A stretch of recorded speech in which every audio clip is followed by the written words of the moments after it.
السلام عليكم ورحمة الله وبركاته.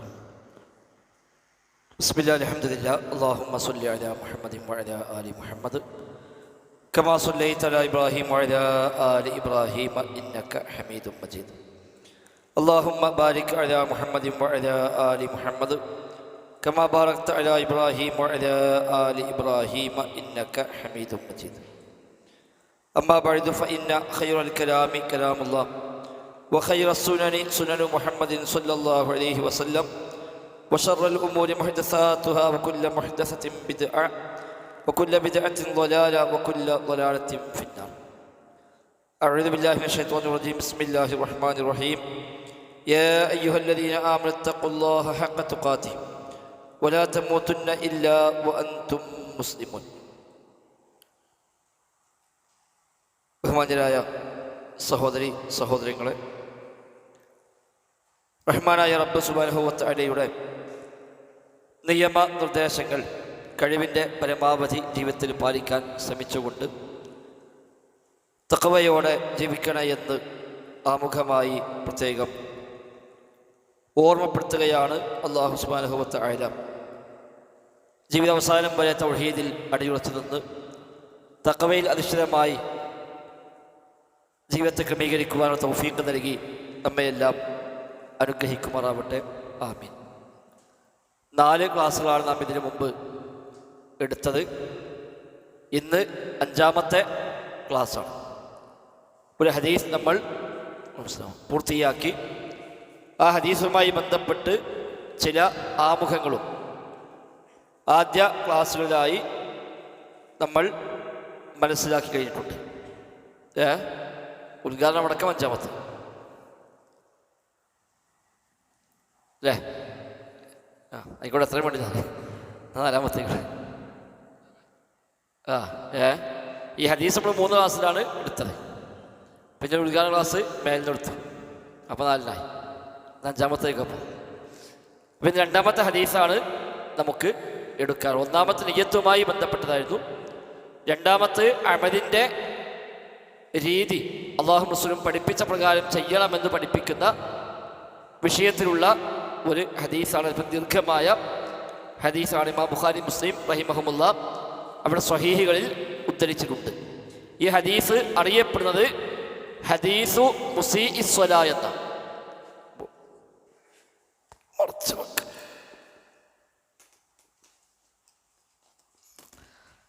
ഹദീസു മുസീഇ സ്വലാ.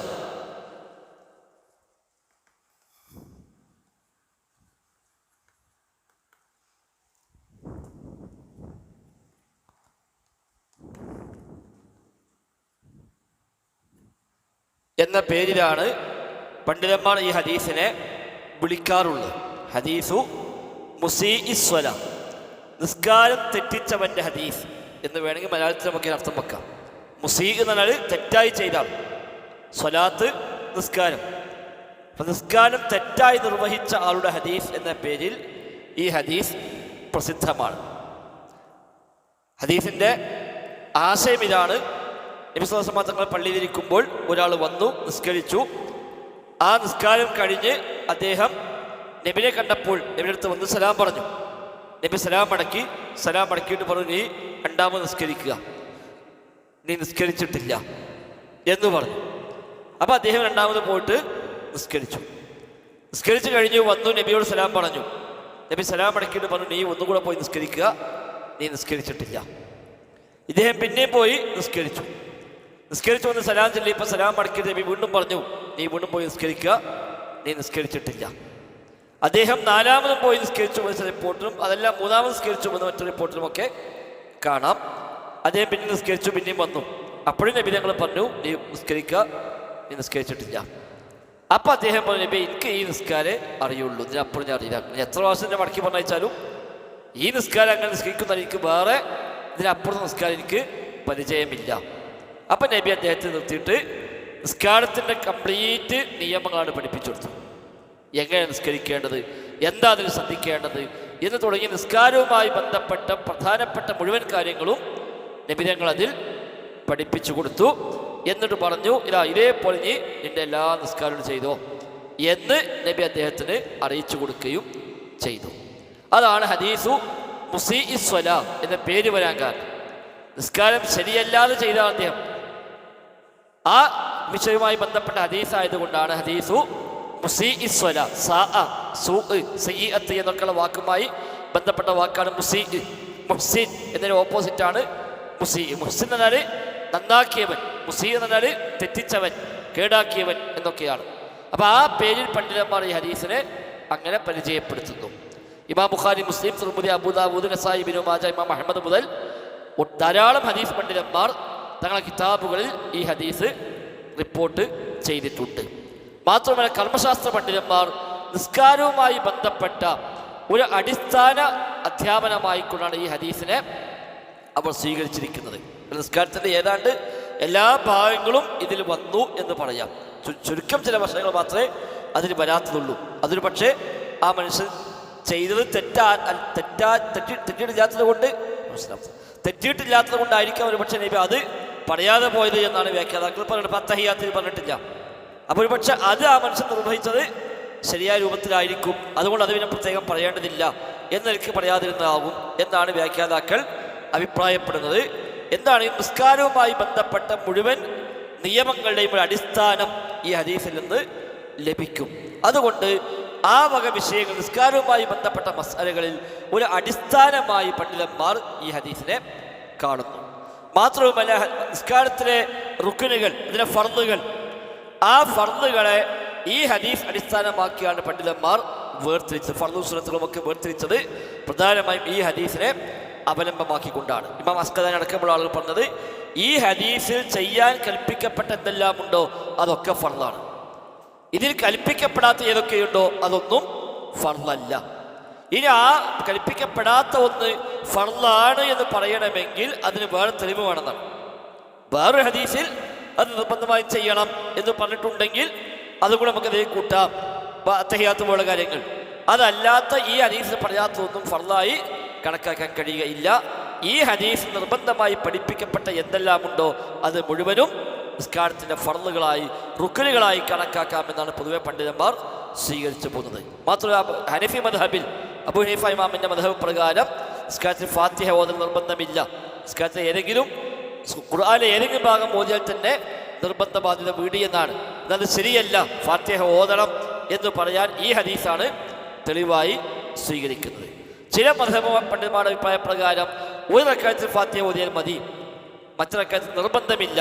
കാരണം ഫാത്തിഹ ഓതുക എന്നുള്ളത് ചെയ്തില്ലോ, അപ്പോൾ അതും പറ്റൂല, എല്ലാ റക്അത്തിലും ഫാത്തിഹ ഓതണം എന്ന് പറയാനും ഈ ഹദീസാണ് തെളിവ്. നിസ്കാരവുമായി ബന്ധപ്പെട്ട ഒരുപാട് മസ്അല, നൂറുകണക്കിന് മസ്അലകൾക്ക് ഈ ഹദീസ് വെളിച്ചം നൽകുന്നുണ്ട്. അതാണ് ഹദീസിൻ്റെ പ്രത്യേകത. ഹദീസിന് അറിയപ്പെടുന്ന പേര് ഹദീസു മുസീഇ സ്വലാ എന്നാണ് ഈ ഹദീസ് വിളിക്കപ്പെടുന്നത്. ആ പേരിലാണത് അറിയപ്പെടുന്നത്. അല്പം ദീർഘമായ ഹദീസാണെങ്കിലും ധാരാളം വിഷയങ്ങളിലേക്ക് നമുക്ക് അതിൽ നിന്ന് വെളിച്ചം ലഭിക്കുന്നുണ്ട് എന്നതുകൊണ്ട് തന്നെ ഒരു അടിസ്ഥാന അധ്യാപനമായി, അടിസ്ഥാന പ്രമാണമായി ഈ വചനത്തെ പണ്ഡിതന്മാർ, വിശിഷ്ട കർമ്മശാസ്ത്ര പണ്ഡിതന്മാർ ഇതിനെ സ്വീകരിച്ച് പോന്നിട്ടുമുണ്ട്. ഇനി നമുക്ക് ഹദീസിൻ്റെ റിവായത്തിലേക്ക് പോകാം, അതിൻ്റെ റിപ്പോർട്ടിലേക്ക്. ഈ ഹദീസ് പ്രധാനമായും 2 സ്വഹാബിമാരിൽ നിന്നാണ് റിപ്പോർട്ട് ചെയ്യപ്പെട്ടു പോരുന്നത്. 3 ആളിൽ നിന്ന് റിപ്പോർട്ടുണ്ട്, പക്ഷെ അതിൽ പ്രധാനമായും അംഗീകരിക്കപ്പെടുന്നത് 2 സ്വഹാബിമാരുടെ റിപ്പോർട്ടുകളാണ്. മറ്റേ റിപ്പോർട്ടിൽ ചില ചർച്ചകൾ ഉണ്ട് എന്നർത്ഥം. ഒന്ന് അബൂ ഹുറൈറ റളിയല്ലാഹു അൻഹു, സ്വഹാബിമാരിൽ പ്രഗത്ഭനായ അബൂ ഹുറൈറ റളിയല്ലാഹു അൻഹു, അദ്ദേഹത്തിൽ നിന്നാണ് ഈ ഹദീസ് ഒന്ന് ഉദ്ധരിക്കപ്പെടുന്നത്.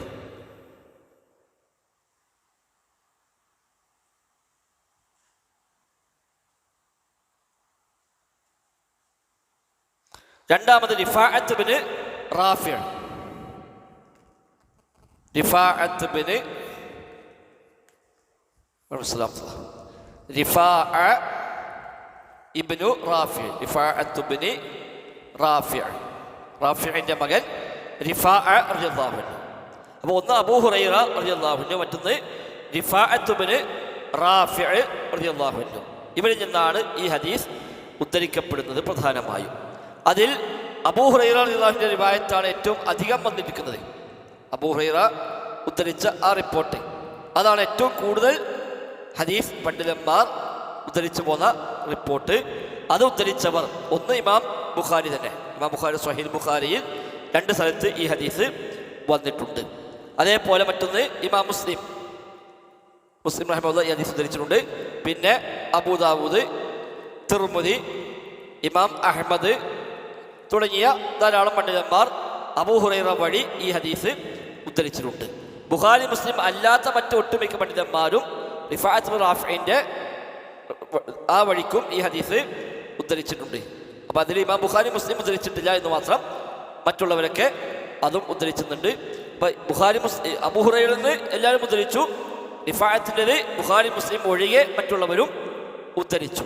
മാത്രമല്ല ഈ 2 സനദുകളും ചില സ്ഥലത്ത് വന്നുകൊണ്ട് സംഗമിക്കുന്നുമുണ്ട്. 2 പേരും സനദ് വരുമ്പോൾ ചില വഴിക്ക് വെച്ച് രണ്ടും ഒരേ റിപ്പോർട്ടർമാരിലേക്ക് അത് വന്നു ചേരുന്നതും കാണാൻ സാധിക്കും. ബുഖാരി ഖ എന്ന സാധാരണ ഉപയോഗിക്കുന്നത്. മീം എന്നിട്ടാൽ മുസ്ലിം, ഖ എന്നിട്ടാൽ ബുഖാരി. അതാണ് സാധാരണ ഉപയോഗിക്കുന്ന ചില സാങ്കേതിക ശബ്ദങ്ങൾ അങ്ങനെയാണ്. ഇനി നമുക്ക് ഒരു സനദാണ് പഠിക്കാം അല്ലേ? നമ്മൾ കഴിഞ്ഞ ദിവസത്തിൽ ഒരു സനദ് പഠിച്ചിരുന്നു. വേണോ? പറഞ്ഞു പോയാൽ മതിയാ? കുറച്ച് പണി ഉണ്ടാവും, അതുകൊണ്ടാണ്. അത് വരെ പറയും, സ്വഹാബിയും പറയും, ആയിക്കോട്ടെ. പിന്നെ എന്നാൽ ഇമാം ബുഖാരി റഹിമഹുല്ലാഹി ഹദീസ് ഉദ്ധരിച്ചത് നമ്മൾ പറഞ്ഞു. ഒന്ന്, ഇമാം ബുഖാരിയിലെ ഹദീസ് നമ്പർ 793. 793 സ്വഹീഹ് ബുഖാരിയിലെ ഒരു നമ്പർ. അതേപോലെ ഇമാം മുസ്ലിമിൽ സ്വഹീഹ് മുസ്ലിമിലെ 397, അതേപോലെ 45.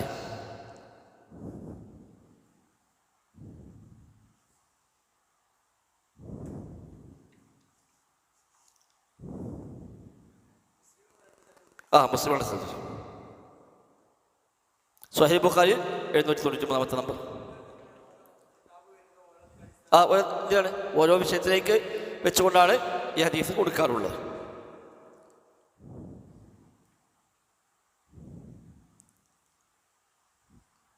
ഇനി ഉദ്ധരിച്ച സ്വഹാബിമാർ.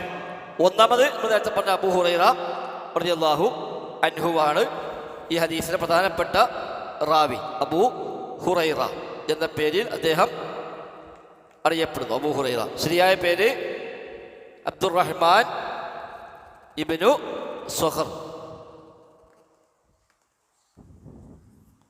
അദ്ദൗസി. Abdurrahman ibn Sakhr Addawsi. Saqr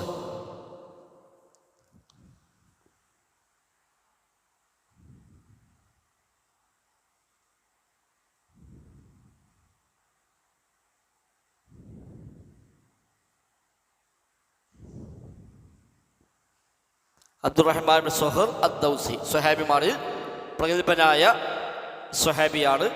നബി സ്വല്ലല്ലാഹു അലൈഹി വസല്ലം തങ്ങളിൽ ധാരാളം ഹദീസ് അദ്ദേഹം ഉദ്ധരിക്കുന്നുണ്ട്. 3500 ഹദീസുകൾ അദ്ദേഹം ഉദ്ധരിച്ചുവെന്നാണ് പ്രബലമായ അഭിപ്രായം. ഏറ്റവും കൂടുതൽ ഉദ്ധരിച്ച സ്വഹാബിമാരിൽ ഒന്നാം സ്ഥാനത്ത് നിൽക്കുന്ന അബൂ ഹുറൈറയാണ്. അബൂ ഹുറൈറ, പിന്നെ ആയിഷ ബീവി. അതാണ് അതിനൊരു ഓർഡർ പ്രധാനമായി വരുന്നത്.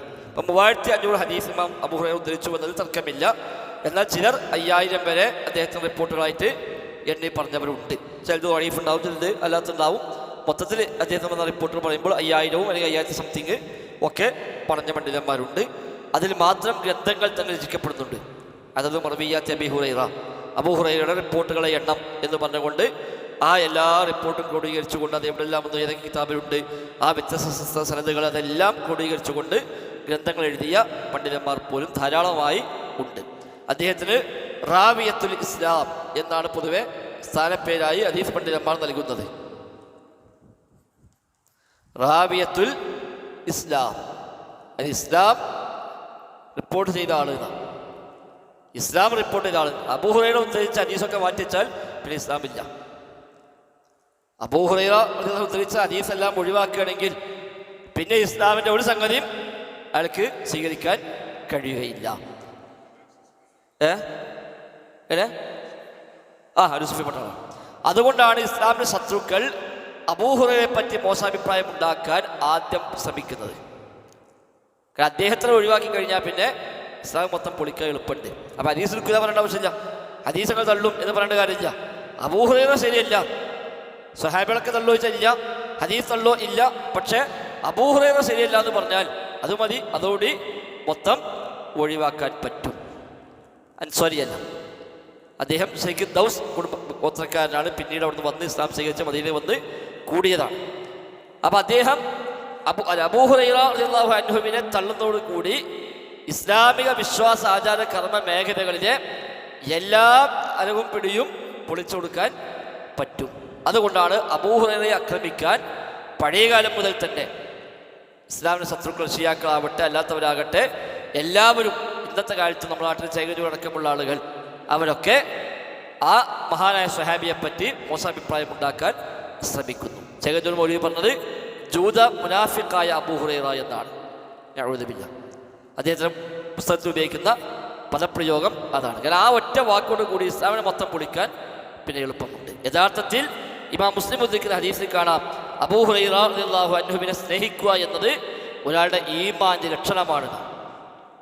ഒരാളുടെ ഈമാൻ ഉണ്ടോ ഇല്ലെന്ന ലക്ഷണം അത് അബൂ ഹുറൈറയെ സ്നേഹിക്കുന്നുണ്ടോ എന്നാണ്. അതിന് നിമിത്തമായൊരു പശ്ചാത്തലമുണ്ട്. അബൂ ഹുറൈറ റളിയല്ലാഹുവിൻ്റെ ഉമ്മ ആദ്യം ഇസ്ലാം സ്വീകരിച്ചിരുന്നില്ല. എന്നുമാത്രമല്ല അവർ നബിയെ അങ്ങേയറ്റം വെറുക്കുകയും വളരെ മോശമായ പദപ്രയോഗങ്ങളിൽ നബിയെ ചീത്ത പറയുകയും ചെയ്യുമായിരുന്നു അബൂ ഹുറൈറയുടെ മാതാവ്. അപ്പം അത് കേൾക്കുമ്പോൾ അദ്ദേഹത്തെ സഹിക്കാൻ കഴിഞ്ഞില്ല. മോന് പരീക്ഷ വരുമ്പോഴേക്ക് തുടങ്ങും നബിനെ പറ്റി വളരെ അനാവശ്യം പറയുക. അപ്പം ഇതിങ്ങനെ കേൾക്കുമ്പോൾ ഉമ്മയാണല്ലോ ഒന്ന് കാട്ടാനും വയ്യ. വല്ലാത്തൊരു വിഷമം അദ്ദേഹത്തിനുണ്ട്. ഒരിക്കൽ ശക്തമായി ചീത്ത പറഞ്ഞപ്പോൾ അബൂ ഹുറൈറ പൊട്ടിക്കരഞ്ഞുകൊണ്ട് നബിനെ മുമ്പിലേക്ക് വന്നു, നബിക്ക് സഹിക്കാൻ പറ്റുന്നില്ല, നിങ്ങൾ അത്രയും എൻ്റെ ഉമ്മ ആക്ഷേപിക്കുന്നുണ്ട്, എനിക്ക് സഹിക്കാൻ കഴിയുന്നില്ല, അതുകൊണ്ട് എൻ്റെ ഉമ്മാനെ ഹിദായത്തിന് വേണ്ടി നബി നിങ്ങളൊന്ന് പ്രാർത്ഥിക്കണം എന്ന് പറയുകയും നബി ഞങ്ങൾ പ്രാർത്ഥിച്ചു, അല്ലാഹുമ്മ ഹിദി ഉമ്മ അബീ ഹുറൈറ, അബൂ ഹുറൈറയുടെ ഉമ്മയ്ക്ക് ഹിദായത്ത് നൽകണേ എന്ന് പ്രാർത്ഥിച്ചു. അങ്ങനെ അവിടെ ഉമ്മ ഇസ്ലാമിലേക്ക് കടന്നു വന്നു. ആ ഇസ്ലാം സ്വീകരിച്ചപ്പോൾ വല്ലാത്ത സന്തോഷമുണ്ടാകുകയും സന്തോഷം കൊണ്ട് കരഞ്ഞുകൊണ്ട് അദ്ദേഹം നബി അടുത്ത് വരികയും, നബി എനിക്ക് തൃപ്തിയായി, എനിക്കിനി ഒന്നും വേണ്ട, എൻ്റെ ഉമ്മ ഇസ്ലാം സ്വീകരിച്ചു എന്ന് പറയുകയും ഇനി നിങ്ങൾ എനിക്ക് വേണ്ടി ഒരു പ്രാർത്ഥന കൂടി നബിയെ എനിക്ക് വേണ്ടി പ്രാർത്ഥിക്കണം എന്നാവശ്യപ്പെടുന്നുണ്ട്. ആ പ്രാർത്ഥന എന്താണ് വേണ്ടത് ചോദിക്കുമ്പോൾ അദ്ദേഹം പറഞ്ഞ മറുപടി, ലോകത്തുള്ള എല്ലാ വിശ്വാസികൾക്കും ഞാനും എൻ്റെ ഉമ്മയും പ്രിയപ്പെട്ടവരായി മാറണം, എല്ലാ വിശ്വാസികളെയും ഞങ്ങൾക്കും പ്രിയപ്പെട്ടവരായി മാറണം, അതിനുവേണ്ടി നബിയെ നിങ്ങൾ ദുആ ചെയ്യണം. അവർ മനസ്സിൻ്റെ ഒരു വിശാലതയാണ്. ലോകത്തിലെ എല്ലാ മുഅ്മിനീങ്ങളെയും എനിക്ക് സ്നേഹിക്കാൻ കഴിയുക എന്നുള്ളത് നമുക്ക് ആലോചിക്കാൻ പറ്റിയിട്ടില്ലല്ലോ. എല്ലാ മുഅ്മിനീങ്ങളെയും എനിക്ക് സ്നേഹിക്കാൻ പറ്റണം എന്ന് ആലോചിക്കാൻ നമുക്ക് പോലും പലപ്പോഴും പറ്റിയിട്ടില്ല. അപ്പം അദ്ദേഹം അതാണ് ആവശ്യപ്പെട്ടത്, എല്ലാ മുഅ്മിനീങ്ങളെയും എനിക്ക് ഇഷ്ടപ്പെടാൻ കഴിയണം, എല്ലാ മുഅ്മിനീങ്ങൾക്കും ഞാനും എൻ്റെ ഉമ്മയും ഇഷ്ടപ്പെട്ടവരായി മാറുകയും വേണം, അതിനുവേണ്ടി നബി നിങ്ങൾ ദുആ ചെയ്യണം. നബി നിങ്ങൾ ദുആ ചെയ്തു, അല്ലാഹുമ്മ ഹബീബ് ഉബൈദക ഹാദാ യഅനി അബാ ഹുറൈറ വ ഉമ്മഹു ഇലൽ മുഅ്മിനീൻ വ അഹ്ബിബ്ഹും ഇലൈഹിം.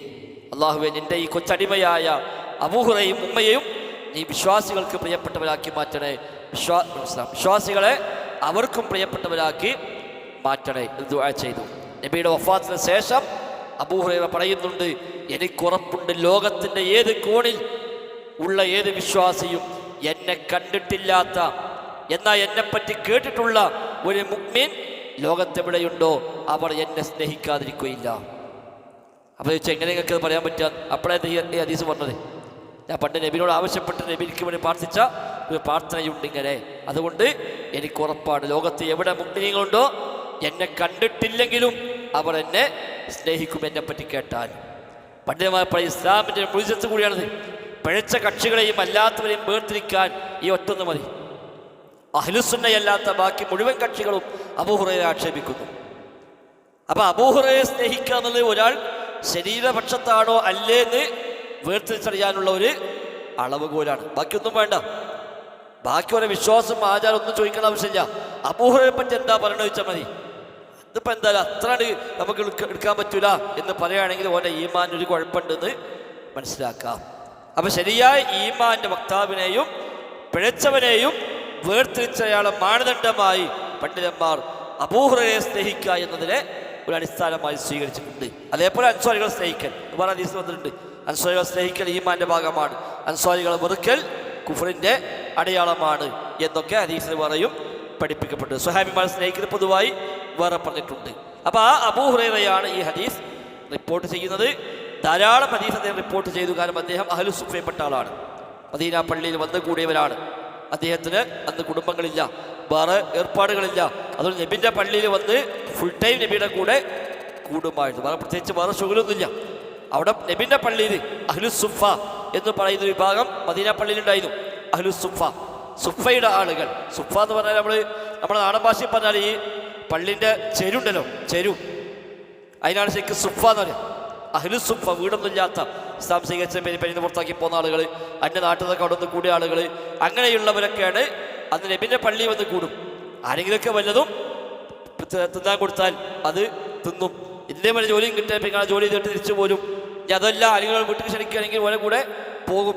നബിക്ക് ആര്യം വല്ല ഹദിയും കൊടുക്കുകയാണെങ്കിൽ നബികൾക്കൊക്കെ അത് ഓഹരിച്ചു കൊടുക്കും. അങ്ങനെയൊക്കെയുള്ള ഒരു വഴിയുമില്ലാത്ത, സാമ്പത്തികമായിട്ടും ഒന്നുമില്ല, കുടുംബങ്ങളുമില്ല, ആരുമില്ലാതെ നബിയുടെ പള്ളി തന്നെ കൂടിയ ആളുകൾ, അവർക്കാണ് അഹ്ലു സുഫ എന്ന് പറയുക. അതിൻ്റെ എണ്ണം കൂടിയും കൊണ്ടൊക്കെ നിൽക്കും. എന്നും ഒരേ ആളുകളാവണമെന്നില്ല. ചിലർക്ക് ചിലപ്പോൾ ആരെങ്കിലും വന്ന് ഒരു കല്യാണം കഴിച്ചു കൊടുക്കും. ഏതെങ്കിലും ഒരാൾ എൻ്റെ മോളെ കെട്ടിക്കോട്ടെ, അപ്പോൾ മോളെ കെട്ടിച്ചു കൊടുക്കും. അപ്പോൾ സ്വാഭാവികം അതോട് ഒരു അഡ്രസ്സായല്ലോ. അപ്പം പിന്നെ അവർ കുടുംബമായി അവരവിടെ ഒരു വീടൊക്കെ സംഘടിപ്പിച്ച് അവരങ്ങനെ ആയി പോകും. അപ്പം ഇതിന് എണ്ണം ഇങ്ങനെ കൂടുകയും കുറയുകയും ചെയ്യാറുണ്ട് അഹ്ലു സുഫയുടെ എണ്ണം. അതിൽപ്പെട്ട ഒരു സ്വഹാബിയാണ് അബൂ ഹുറൈറ. അപ്പം ഏത് സമയത്ത് നബിൻ്റെ പള്ളിക്ക് ഉണ്ടാവും. അപ്പം നബിക്ക് എപ്പോൾ വഹി കിട്ടിയാലും ആ വഹി കേൾക്കാൻ അവരവിടെ ഉണ്ടാകും. മറ്റു പലരും ജോലിക്ക് പോകും, ഇവര് ജോലിക്ക് പോകില്ല. അബൂ ഹുറൈറ പറയുന്നുണ്ട്, എല്ലാവരും പറയും അബൂ ഹുറൈറയ്ക്ക് എല്ലാ ദിവസവും കിട്ടിയിട്ടുണ്ടെന്ന് പറയും. അതിന് കാരണം എൻ്റെ സഹോദരന്മാർക്ക് പതുക്കെ ജോലിയുണ്ട്, എനിക്ക് ജോലിയില്ല. അതുകൊണ്ട് എപ്പോഴും പള്ളിയിലുണ്ട്. നബി എപ്പോൾ എന്തു പറഞ്ഞാലും അതൊക്കെ കേൾക്കവരുണ്ടാകും. നബിയുടെ ഏത് ദർശനം പങ്കെടുക്കാൻ അവരുണ്ടാകും. നബി എപ്പോൾ എന്ത് ഉത്ബോധിപ്പിച്ചാലും ആ ഉത്ബോധനം കേൾക്കുന്ന ശ്രോതാക്കളിൽ അദ്ദേഹം ഉണ്ടാകും. അതുകൊണ്ട് നബിയുടെ ധാരാളം ഹദീസ് കേൾക്കാൻ അവർക്ക് അവസരമുണ്ടായി. ഒന്നത്. മറ്റൊന്ന് നബിയുടെ ദുആവും. അദ്ദേഹം ചില ഹദീസൊക്കെ ഞാൻ കേൾക്കുമ്പോൾ അത് അത്രയും കണ്ട് മെമ്മറി നിൽക്കുന്നില്ല. അപ്പോൾ എനിക്ക് നബിനെ ഒറ്റ കിട്ടിയപ്പോൾ അദ്ദേഹം നബിയോട് പരാതി പറഞ്ഞു, നബി എനിക്ക് ഒരു മെമ്മറി ലേശം കുറവുണ്ട്, ഓർമ്മശക്തി കുറച്ച് കമ്മിയാണ്, നിങ്ങൾ എനിക്ക് വേണ്ടി ഒന്ന് ദുആ ചെയ്യുമോ എന്ന് ചോദിച്ചപ്പോൾ അള്ളാഹുവിന്റെ റസൂൽ പ്രാർത്ഥിച്ചു. നബി ഞങ്ങളുടെ മുഴുവത്തായിക്കൊണ്ട് നബിയുടെ മുണ്ട് നബിയുടെ വിരിക്കുകയും അതിന് അദ്ദേഹത്തോട് മാറോട് ചേർത്ത് പിടിക്കാൻ വേണ്ടി പറയുകയും അങ്ങനെ അദ്ദേഹം ചേർത്ത് പിടിക്കുകയും ചെയ്തു. അദ്ദേഹം അതിന് ശേഷം പിന്നെ നബിയിൽ നിന്ന് കേട്ട ഒരൊറ്റ ഹദീസും ഞാൻ മറന്നു പോയിട്ടില്ല എന്ന് അദ്ദേഹം പിന്നീട് സാക്ഷ്യപ്പെടുത്തുന്നുണ്ട്. അപ്പം ആ നിലയ്ക്കുള്ളൊരു സുരക്ഷ റബ്ബിൻ്റെ ഭാഗത്ത് നിന്ന് കിട്ടി. അതോടൊപ്പം ഈ സാഹചര്യം അദ്ദേഹത്തിന് അനുകൂലമായി വരികയും ചെയ്തു. അത് പിന്നെ നബിയുടെ ശേഷം ലഭിച്ചിരുന്നു. അതുകൊണ്ട് സ്വഹാബിമാരൊക്കെ ആദരിച്ചിരുന്നു. സ്വഹാബിമാരൊക്കെ സുദീഖ് അടക്കമുള്ളവരൊക്കെ അദ്ദേഹത്തെ ആദരിക്കുകയും അദ്ദേഹത്തിലേക്ക് പലപ്പോഴും ഒരു ആശ്രയമായി കാണുകയും ചെയ്തു. ഒരു സംശയം വന്നാൽ അദ്ദേഹത്തോട് പോയി ചോദിക്കും. ഒരു ഹദീസിൽ വ്യക്തത കുറവുണ്ടെങ്കിൽ അദ്ദേഹത്തോട് ചോദിക്കും. പ്രഗത്ഭരായ സ്വഹാബിമാർ പോലും അദ്ദേഹത്തെയായിരുന്നു പലപ്പോഴും ഒരു അവലംബമായി കണ്ടിരുന്നത്. അതുകൊണ്ടാണ് റിപ്പോർട്ട് വന്നത്. എന്ത് വിഷയം ഉണ്ടാകുമ്പോഴും അദ്ദേഹം കൊടുക്കാതെ നബി ഇങ്ങനെ പറഞ്ഞിട്ടുണ്ട്, നബി ഇങ്ങനെ പറഞ്ഞിട്ടുണ്ട്, ഞാൻ കേട്ടിട്ടുണ്ട് എന്ന് പറയുമ്പോൾ പിന്നെ ആ പ്രശ്നത്തോടെ അവസാനിച്ചു. അതുകൊണ്ടാണ് അദ്ദേഹം അത്രയും അധികം റിപ്പോർട്ടുകൾ വന്നിട്ടുള്ളത്. ഇമാം ബുഖാരി, മുസ്ലിം തന്നെ അബൂ ഹുറൈറയിൽ നിന്ന് ധാരാളം ഹദീസുകൾ ഉദ്ധരിച്ചിട്ടുണ്ട്. ഏകദേശം ഈ പറഞ്ഞ പോലെ 3000 ഹദീസുകൾ മൊത്തം അദ്ദേഹത്തിൽ നിന്ന് വന്നു. ഇമാം ബുഖാരിയും ഇമാം മുസ്ലിമും ഉദ്ധരിച്ച റിപ്പോർട്ടുകൾ 325 റിപ്പോർട്ടുകൾ മുത്തഫഖുൻ അലൈഹിയായി വന്നതാണ്. ബുഖാരിയും മുസ്ലിമും കൂടെ ഉദ്ധരിച്ച റിപ്പോർട്ടുകൾ അബൂ ഹുറൈറയിൽ നിന്ന് മാത്രം 325 ഹദീസുകൾ മുത്തഫഖുൻ അലൈഹിയായി അദ്ദേഹത്തിൽ നിന്ന് വന്നിട്ടുണ്ട്. ഇല്ല കഴിച്ചിട്ടില്ല. പിന്നീട് 325 ഹദീസുകൾ അദ്ദേഹത്തിൽ ഇമാം ബുഖാരി, മുസ്ലിം ഉദ്ധരിക്കുന്നു. അല്ല, പല വിഷയങ്ങളായിട്ട് ഉദ്ധരിച്ച മൊത്തം റിപ്പോർട്ട് ബുഖാരി, മുസ്ലിമിൽ മാത്രം വന്നത്. അതായത് ബുഖാരി, മുസ്ലിം ഉദ്ധരിച്ച് ഒറ്റ ഹദീസ് ബുഖാരിയിലുമുണ്ട് മുസ്ലിമിലുമുണ്ട്. അങ്ങനത്തെ ഹദീസ് എടുക്കുകയാണെങ്കിൽ 325 ഹദീസുകൾ അബൂ ഹുറൈറയിൽ നിന്ന് കിട്ടിയത് ബുഖാരിയിലും മുസ്ലിമിലും ഒരേപോലെ ഉദ്ധരിച്ച് പോകുന്നവ ഉണ്ട്. ഇനി മുസ്ലിമിലില്ലാതെ ബുഖാരിയിൽ മാത്രമുള്ള ഹദീസുകൾ ഇമാം മുസ്ലിം ഉദ്ധരിച്ചിട്ടില്ല, എന്നാൽ ഇമാം ബുഖാരി മാത്രം ഉദ്ധരിച്ചു. അങ്ങനെയുള്ള ഹദീസുകൾ 93. അബൂ ഹുറൈറ പറഞ്ഞതുകൊണ്ട് ഇമാം ബുഖാരി ഉദ്ധരിക്കുകയും ആ റിപ്പോർട്ട് മുസ്ലിമിൽ വന്നിട്ടുമില്ല. അത്തരം ഹദീസുകൾ 93 കാണാൻ കഴിയും.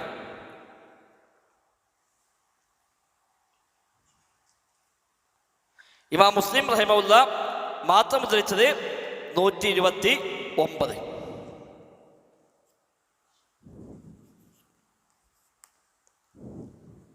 അത് ബുഖാരിയിലില്ല, മുസ്ലിമിൽ മാത്രമുണ്ട് അങ്ങനെയുള്ളത്. ബുഖാരിയിലും മുസ്ലിമിലും ഒന്നിച്ച് വന്നത് 325 ബുഖാരിയിൽ മാത്രമുള്ള റിപ്പോർട്ടുകൾ 93 ഉണ്ട്. സ്വഹീഹ് മുസ്ലിമിൽ മാത്രമുള്ളത് 129 വേറെയുമുണ്ട്. അപ്പം ഇത്രയും റിപ്പോർട്ടുകൾ സ്വഹീഹ് ബുഖാരി, സ്വഹീഹ് മുസ്ലിം എന്നീ ഗ്രന്ഥങ്ങളുമായി ബന്ധപ്പെട്ട് മാത്രം അദ്ദേഹത്തിൽ നിന്ന് ഉദ്ധരിച്ച് പോരുന്നു. പിന്നെ അബൂദാവൂദ്, നസായി, തിർമിദി, ഇബ്നു മാജ, അഹ്മദ്, ഇമാം മാലിക് തുടങ്ങി എല്ലാ മുഹദ്ദിസുകളും അവിടെ ഹദീസ് ഗ്രന്ഥങ്ങളിൽ അദ്ദേഹത്തിൻ്റെ റിപ്പോർട്ടുകൾ ഉദ്ധരിച്ചിട്ടും ഉണ്ട്. അപ്പം അതാണ് നമ്മൾ റാബിയായ അബൂ ഹുറൈറ അദ്ദേഹത്തിൻ്റെ റിപ്പോർട്ടാണ് ഇവിടെ കൊടുത്തിട്ടുള്ളത്. നമ്മുടെ കിതാബിൽ കൊടുത്തത് അദ്ദേഹം ഉദ്ധരിച്ച ആ റിപ്പോർട്ടാണ്. ബുഖാരി, മുസ്ലിം ഉദ്ധരിച്ചതല്ല. ഇമാം തിർമിദി ബുഖാരി, മുസ്ലിം ഉദ്ധരിച്ചതാണ് നമ്മുടെ കിതാബിൽ കൊടുത്തത്. മുത്തഫഖുൻ അലൈഹി ആ റിപ്പോർട്ടാണ് ഇതിൽ കൊടുത്തിരിക്കുന്നത്. നമുക്ക് ഹദീസിലേക്ക് വരാം. ചെറിയ രൂപം ഇതിന് താഴെ കൊടുക്കുന്നുണ്ട്. അബ്ദുറഹ്മാൻ ഇബ്നു സുഖർ അദ്ദൗസി എന്നാണ് മുഴുവൻ പേര്. ഹിജ്റ 7-ാം കൊല്ലം ഇസ്ലാം വിശ്വസിച്ചു. ഏറ്റവും കൂടുതൽ ഹദീസ് റിപ്പോർട്ട് ചെയ്ത സ്വഹാബി. ഉമർ റളിയല്ലാഹുവിന്റെ ഭരണകാലത്ത് ബഹ്റൈനിലേക്ക് ഗവർണറായി നിയോഗിക്കപ്പെട്ടു. ഹിജ്റ 59 മരണപ്പെട്ടു. അപ്പം നബിയുടെ കാലശേഷം 48 കൊല്ലം ജീവിക്കാൻ അവസരം കിട്ടിയിട്ടുണ്ട്. നബിയുടെ കാലത്ത് ഉമർ ഖത്താബിന്റെ കാലത്ത് ബഹ്റൈനിലേക്കുള്ള ഗവർണറായി നിയമിച്ചത് അദ്ദേഹത്തെ ആയിരുന്നു. അപ്പം നബിയുടെ ശേഷം 48 കൊല്ലം അദ്ദേഹം ജീവിച്ചു. ആ വർഷങ്ങളിൽ അദ്ദേഹം സ്വഹാബിമാർക്കും താബിഈകൾക്കുമെല്ലാം ദീന് പഠിപ്പിച്ചു കൊടുത്തുകൊണ്ട്, ഹദീസ് ഉദ്ധരിച്ചുകൊണ്ട് അദ്ദേഹം സേവനങ്ങൾ ചെയ്തു. അതുകൊണ്ട് കൂടിയാണ് അത്രയധികം റിപ്പോർട്ടുകൾ അദ്ദേഹത്തിൽ നിന്ന് വരുന്നത്. ഒരു കാരണം അതുമായിരിക്കാം. സുദീഖുല്ലാഹു നബിക്ക് ശേഷം 2.5 കൊല്ലം ജീവിച്ചിട്ടുള്ളൂ. അന്നൊന്നും പിന്നെ അധികം റിപ്പോർട്ടുകൾ ആവശ്യമില്ല. കാരണം നബിനെ കൂടെ ജീവിച്ച സ്വഹാബിമാരാണ് എല്ലാവരും ഉള്ളത്. അതുകൊണ്ട് തന്നെ തർക്കങ്ങൾ കുറവാണ്, അഭിപ്രായ വ്യത്യാസങ്ങൾ കുറവാണ്. അതുകൊണ്ട് കൂടുതൽ റിപ്പോർട്ട് ചെയ്യേണ്ട ആവശ്യങ്ങൾ വരുന്നില്ല. പിന്നീട് ഇസ്ലാം വ്യാപിച്ചു, ഒരുപാട് നാട്ടിലേക്ക് ഇസ്ലാം എത്തി, പുതിയ പുതിയ ആളുകൾ ധാരാളമായി ഇസ്ലാമിലേക്ക് കടന്നു വന്നു. അവർക്കൊക്കെ ദീന് പഠിപ്പിച്ചു കൊടുക്കേണ്ട ആവശ്യങ്ങൾ വന്നു, അഭിപ്രായ വ്യത്യാസങ്ങൾ വന്നു. അവിടെയൊക്കെ എന്ത് വിഷയം ഉണ്ടാകുമ്പോഴും നബി എന്താണ് പറഞ്ഞത് എന്ന് ചോദിക്കാൻ പറ്റുന്ന ആളുകളോട് പോയി ചോദിക്കും, അതുപോലെ പറയും.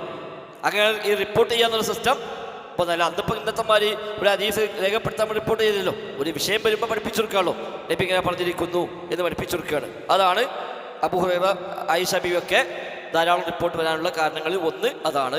പിന്നെ ഉമർ ഖത്താബ് പറയുന്നുണ്ട്, ഞാനൊക്കെ കച്ചവടവുമായി മാർക്കറ്റും മറ്റൊക്കെ പോകുന്ന ആളായിരുന്നു.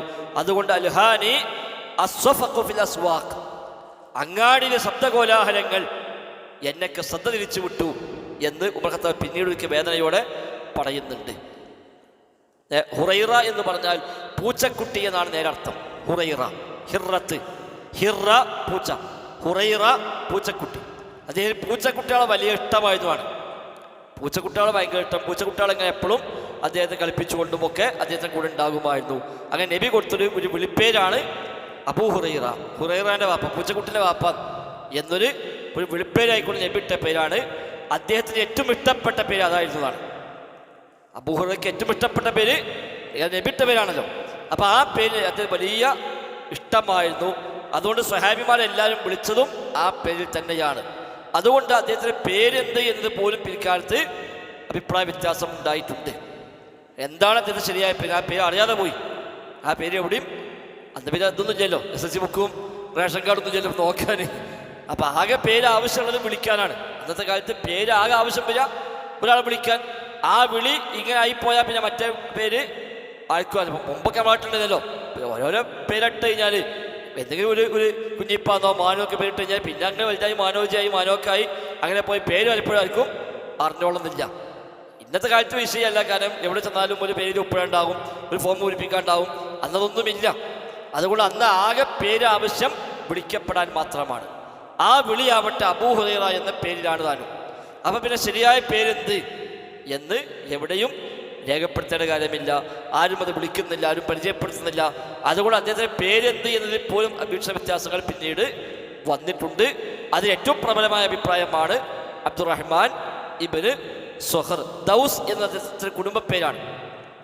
അതാണ് ദൗസി എന്ന് പറയുന്നത്. ദൗസ് കുടുംബത്തിൽ നിന്ന് വന്നാണ്. അതുകൊണ്ട് ദൗസി എന്ന് പറയുന്നത്. അതേപോലെ പിന്നെ ഹിജ്റ 7-ാം വർഷത്തിൽ അദ്ദേഹം ഇസ്ലാം സ്വീകരിച്ചത്. അതൊക്കെ വലിയൊരു ഭാഗ്യമാണ്. ഏഴാം കൊല്ലം ഇപ്പോൾ 4 കൊല്ലമാണ് നബിനൊപ്പം ജീവിച്ചത്. 7-ാം കൊല്ലം സ്വീകരിക്കുമ്പോൾ 4 കൊല്ലമാണ് നബിനെ കൂടെ ജീവിച്ചത്. പക്ഷെ ആ 4 കൊല്ലം കൊണ്ട് എത്രയോ ഹദീസുകൾ പഠിക്കാനും അത് സമൂഹത്തിൽ കൈമാറാനും റാവിയത്തുൽ ഇസ്ലാം എന്ന അപരനാമത്തിൽ അറിയപ്പെടാൻ വരെ അദ്ദേഹം അർഹനായി മാറി. ഏറ്റവും കൂടുതൽ നിയമങ്ങൾ നബിക്ക് വഹയായി കിട്ടിയ കാലവും അതാണല്ലോ.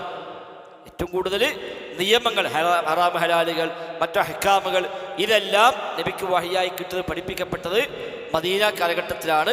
അതിൽ തന്നെ അവസാനത്തെ സമയത്താണ്. അതുകൊണ്ട് ഏറ്റവും അധികം ഹദീസുകൾ അദ്ദേഹത്തിന് നബിയിൽ നിന്ന് കിട്ടാനും അവസരങ്ങൾ ഉണ്ടായി. അപ്പോൾ അതിനൊരു പശ്ചാത്തലം.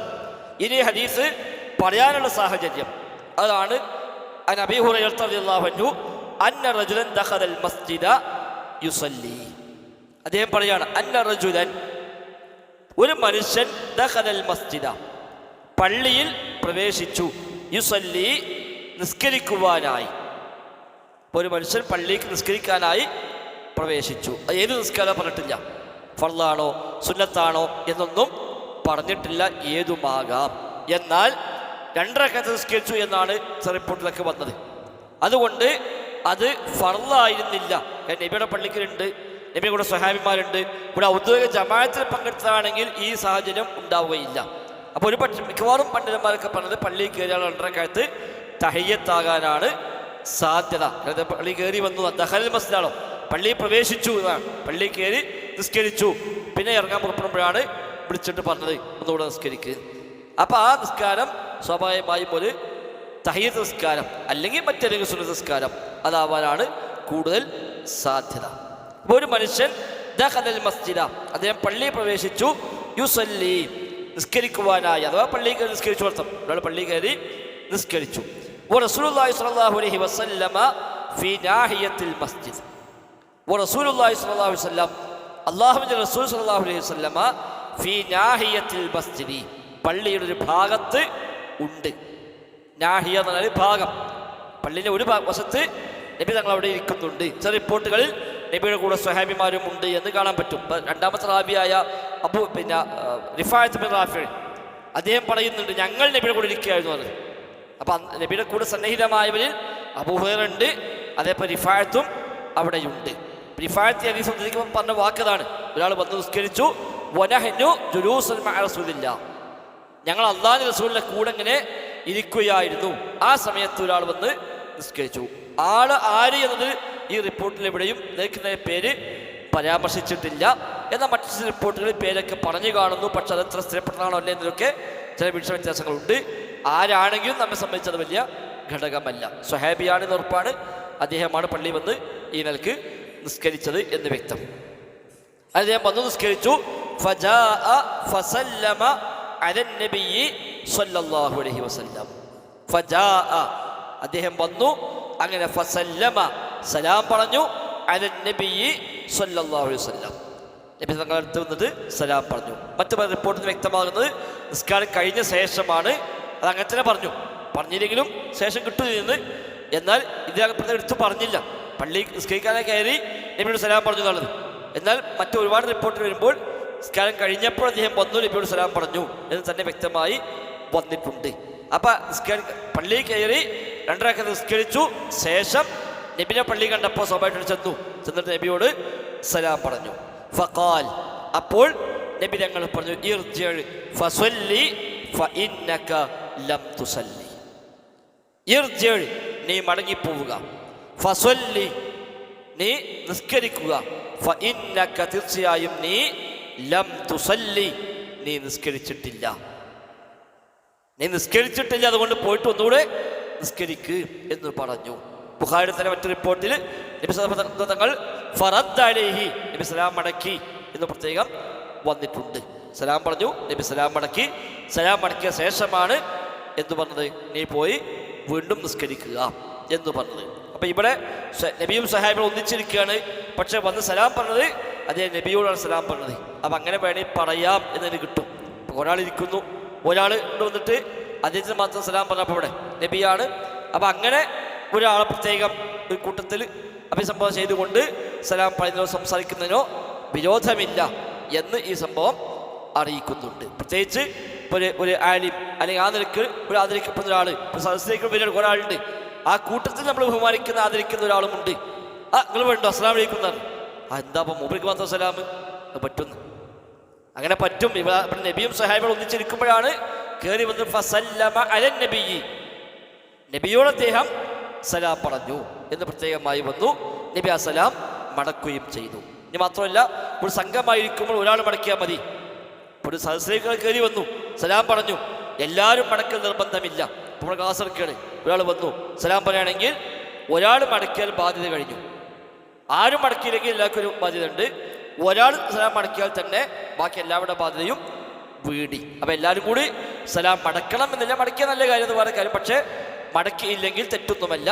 ഒരാൾ മടക്കി ചൊല്ലിയാൽ തന്നെ ആ ബാധ്യത നിർവഹിക്കപ്പെടും. ഈ സംഘമായി വരികയാണെങ്കിൽ ഒരാൾ ചൊല്ലിയാലും മതി. പിന്നെ 5-6 ആൾ ഒന്നിച്ച് കയറിയാണ്, എല്ലാവരും ഇങ്ങനെ സലാം അലൈക്കും അസ്സലാം ഒന്നും കയറേണ്ട ആവശ്യമില്ല. ഒരാൾ സലാം പറഞ്ഞാൽ മതി. ആ സലാം എല്ലാവർക്കും ബാധകമായി പരിഗണിക്കപ്പെടും സംഘമായി വരികയാണെങ്കിൽ. നിസ്കാരം പ്രതീക്ഷിച്ചവർക്ക് സലാം പറയാം. നിസ്കാരത്തിലാകുമ്പോൾ സലാം പറയാൻ പറ്റില്ല എന്ന് പറഞ്ഞത്. നിസ്കാരത്തിലാകുമ്പോൾ അതേപോലെ പിന്നെ ഖുർആനൊന്നും ആളോട് സലാം പറയൽ സുന്നത്തില്ല എന്നുണ്ട്. സലാം ഒരു ഖുർആൻ ഓതുകയാണ്, അവിടെ അയാൾ സലാം പറയൽ അങ്ങനെ എന്തില്ല, സുന്നത്തില്ല. അയാൾക്ക് മടക്കൽ വാജിബാണോ അല്ലേ എന്നുള്ള അഭിപ്രായ വ്യത്യാസം ഉണ്ട്.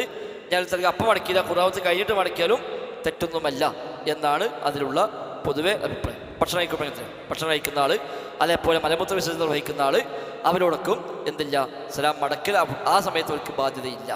സലാം പറയാം, പക്ഷെ പറഞ്ഞാലൊക്കെ മടക്കൽ നിർബന്ധമില്ല. ആ സമയത്ത് ഭക്ഷണം കഴിച്ച് കഴിഞ്ഞിട്ട് മടക്കിയാലും മതി. ഞാൻ മടക്കിയില്ലെങ്കിൽ അയാൾ ഞാൻ കുറ്റക്കാരനല്ല എന്നാണ് പൊതുവെയുള്ളത്. 10 സന്ദർഭം അങ്ങനെ പഠിപ്പിക്കപ്പെടുന്നുണ്ട്. അതിൽപ്പെട്ടാണ് ഇതൊക്കെ. ഹദീസുണ്ട്, പക്ഷെ ഇത് എല്ലാ വിഷയത്തിലും വന്ന ഈ 10ലും വന്ന ഹദീസുകൾ മുഴുവൻ സ്വഹിയാണോ എന്നുള്ളത് വിഷയ വ്യത്യാസമുണ്ട്.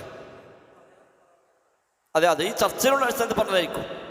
ഇമാം സുയൂത്തൊക്കെ ഇതിൽ മാത്രം കിതാബ് എഴുതിയിട്ടുണ്ട്, ഈ സലാമിൻ്റെ ആദാബ് മാത്രം. അപ്പോൾ അവിടെ ഈ 10 പറയും, അത് പ്രത്യേകം 10 കവിതയാക്കി പറയുകയും ചെയ്തിട്ടുണ്ട്. ഈ 10 സന്ദർഭങ്ങൾ ഒന്നിച്ച് കവിതയാക്കിയിട്ട് സലാം പറയലും മടക്കലും ബാധയില്ലാത്ത സന്ദർഭങ്ങൾ എന്ന് പറഞ്ഞുകൊണ്ട് അത് മാത്രം കവിത വരെ ഉണ്ടാക്കിയത് കാണാൻ കഴിയും. അല്ലാഹു. അപ്പോൾ അദ്ദേഹം സലാം പറഞ്ഞു, നബി തങ്ങൾ സലാം മടക്കി.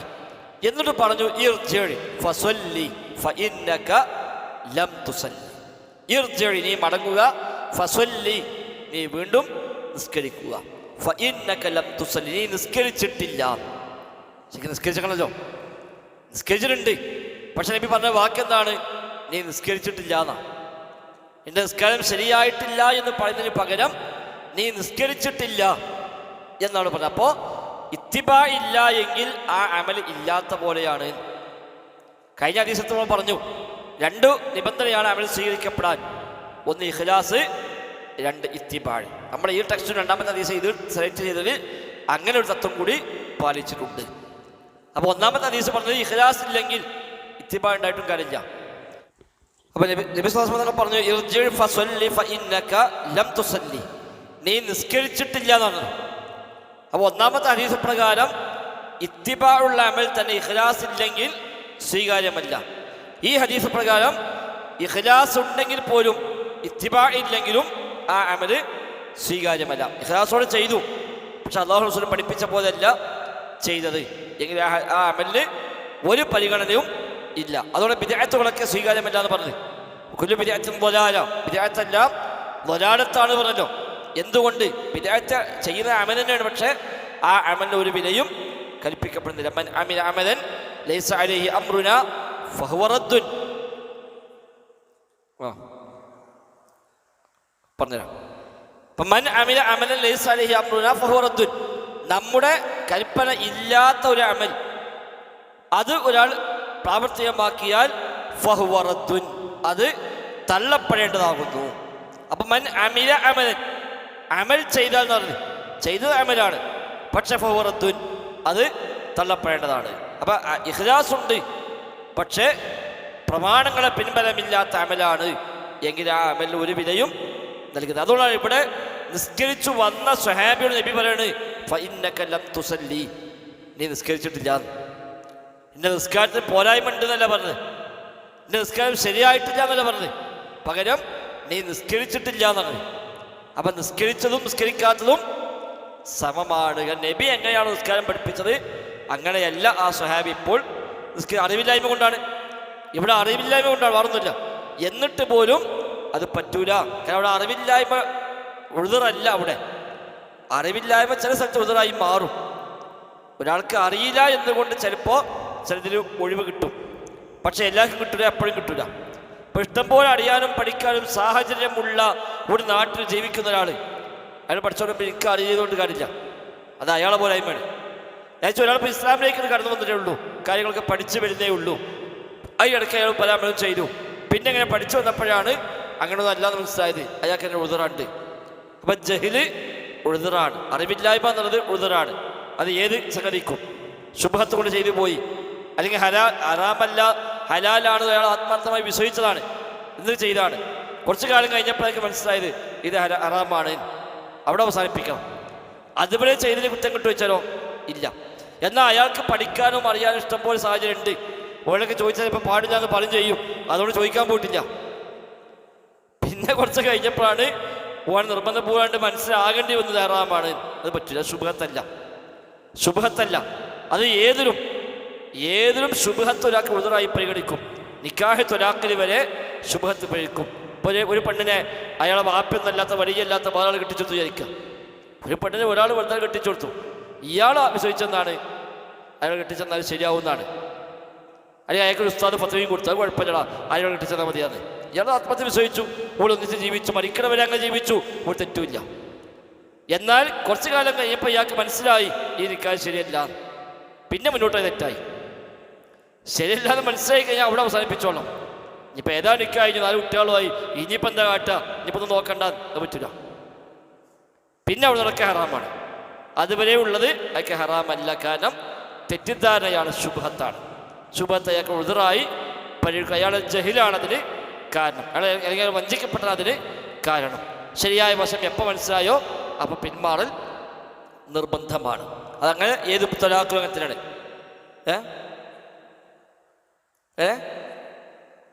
മുലകുടി ബന്ധം സംഭവിച്ചാണ്. നബിയുടെ കാലത്ത് വിവാഹം നടന്നു. വിവാഹം നടന്നതിന് ശേഷം നബിയുടെ അടുത്ത് സ്ത്രീ വന്നിട്ട് പറഞ്ഞു, നബിയെ അയാൾക്കും ആ പെണ്ണിനും ഞാൻ മുലകൊടുത്തിട്ടുണ്ട് പറഞ്ഞു. ആ ഭർത്താവിനും ഭാര്യയ്ക്കും ഞാൻ മുലകൊടുത്തിട്ടുണ്ട്. അപ്പം മുലകുടിയുടെ അവർ രണ്ടാളും സഹോദരന്മാരാണ്. പക്ഷെ അത് ഒളിക്കറിയില്ല, ഒളിക്കണ്ടാക്കുന്നത് അറിയില്ല.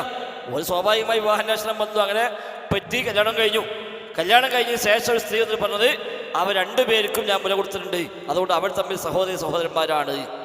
നബിയെ വിളിപ്പിച്ച് പറഞ്ഞു, പിരിഞ്ഞാടിയാർ കൈഫ വഖദ് ഖീൽ, ഇങ്ങനെ പറയപ്പെട്ട സ്ഥിതിക്ക് ഇനി എങ്ങനെ മുന്നോട്ട് പോകും? ഒരു പെണ്ണിൻ്റെ വാക്കോട് തെളിവായി സ്വീകരിക്കുകയും ചെയ്തു. ഒറ്റ പെണ്ണ് പറഞ്ഞ വാക്കാൻ ആ വിഷയത്തിൽ ഒരു പെണ്ണ് മതി സാക്ഷി, 2 സാക്ഷി വേണ്ട. ചില ആളുകൾ പറയും ഇസ്ലാമിൽ പിന്നെ സ്ത്രീക്കുന്നില്ല, ആണിൻ്റെ പകുതിയാണ് പെണ്ണിന് സാക്ഷ്യം, ഒരാണ് സ്ഥലത്ത് 2 പെണ്ണുമാണ്. എല്ലായിടത്തും ഇല്ല. ഈ വിഷയത്തിൽ ആണ് സാക്ഷി കൂട്ടില്ല, പെണ്ണ് സാക്ഷിക്കാൻ വേണ്ടത്. ഇവിടെ ഒറ്റ പെണ്ണ് മതി, ആ ഒരു പെണ്ണിന് സാക്ഷിക്ക് അവിടെ വിലയുണ്ട്. ഒരു നിക്കാഹിനെ വേർതിരിക്കാൻ ഒരു പെണ്ണിൻ്റെ സാക്ഷിയാണ് അവിടെ സ്വീകരിച്ചത്. ഇവിടെ പറഞ്ഞ വാക്ക് കൈഫ വഖദ് ഖീല, ഇങ്ങനെ പറയപ്പെട്ടുവല്ലോ, അതുകൊണ്ട് ഇനി എങ്ങനെ മുന്നോട്ട് പോകും? അപ്പം അതാണ് അങ്ങനെയൊക്കെയുള്ള വിഷയങ്ങളിൽ ശുബ്ഹത്ത്.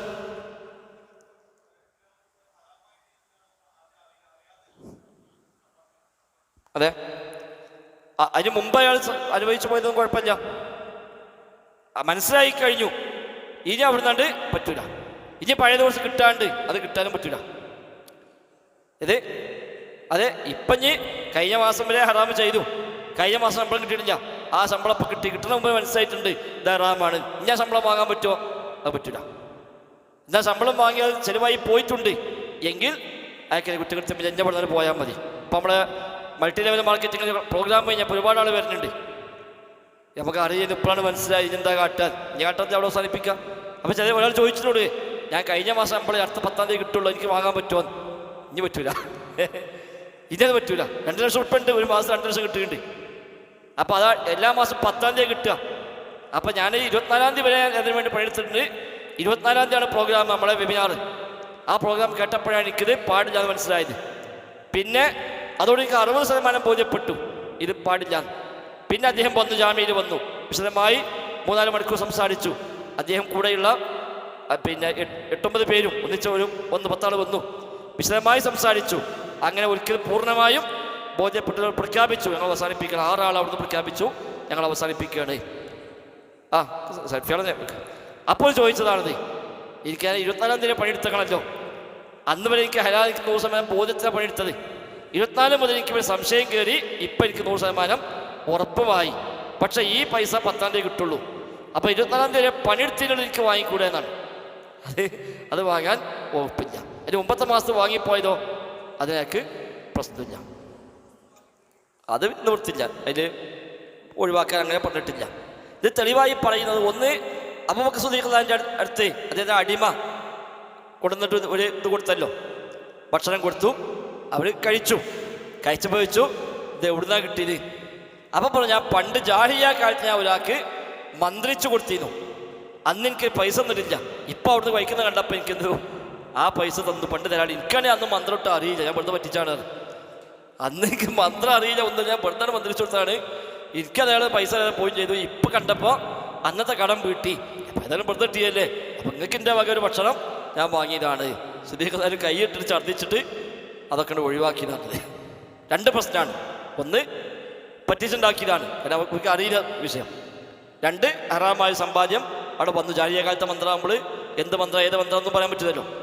അപ്പം അത് പറ്റില്ല എന്നാണ് പറഞ്ഞത്. അപ്പോൾ ആ നിരക്കുള്ള വിഷയങ്ങൾ, അങ്ങനത്തെ ഒന്നിലേറെ സംഭവങ്ങൾ സമാനമായ ആ നിരക്കുള്ളത് വന്നിട്ടുണ്ട്. ബിലാൽ പറഞ്ഞു, നബിക്ക് ഹദിയ കൊടുക്കാൻ വലിയ പൂതി ഉണ്ടായിരുന്നു, നബിക്ക് സമ്മാനം കൊടുക്കാൻ വലിയ പൂതി. അപ്പം അദ്ദേഹത്തിന് കാര്യമായിട്ട് സമ്പത്തൊന്നുമില്ല കൊടുക്കാൻ. അദ്ദേഹത്തിന് ചെറിയൊരു ഈത്തപ്പന തോട്ടമുണ്ട്. അതിൽ ഈത്തപ്പഴമൊക്കെ വളരെ നിലവാരം കുറഞ്ഞ താഴ്ന്ന ഐറ്റം ഈത്തപ്പഴമാണ്. അപ്പം അതിപ്പോൾ എങ്ങനെ നബിക്ക് കൊടുക്കാൻ? അതൊരു മോശമല്ലേ? അപ്പോൾ അവസാനം അദ്ദേഹം ഒരു വഴി കണ്ടെത്തി. തൻ്റെ തോട്ടത്തിൽ നിന്ന് 2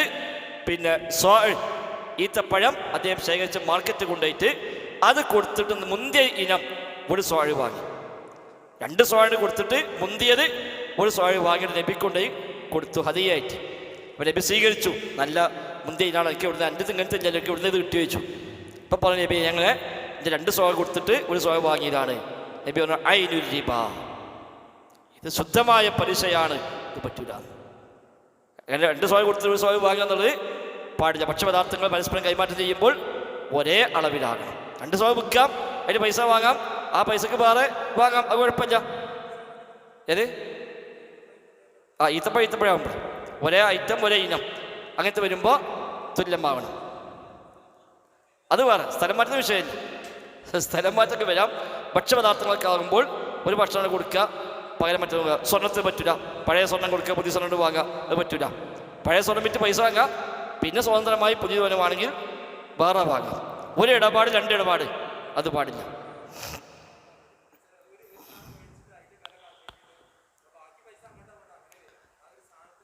എന്നാലും പറ്റില്ല, അവിടെ സ്വർണ്ണത്തിനും പറ്റില്ല.